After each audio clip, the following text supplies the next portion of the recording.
What's the meaning of bicameral?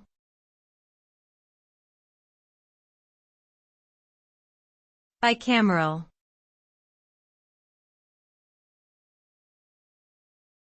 Bicameral.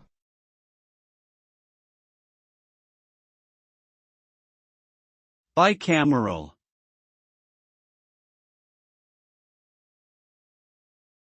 Bicameral.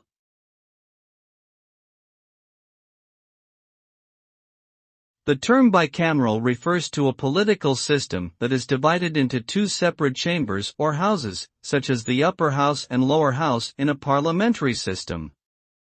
The word bicameral comes from the Latin words bi, meaning two, and camera, meaning chamber. In a bicameral system, each chamber typically has its own set of responsibilities and powers, with one chamber often being more powerful than the other. The United States Congress is an example of a bicameral legislature, with the Senate and House of Representatives as its two chambers.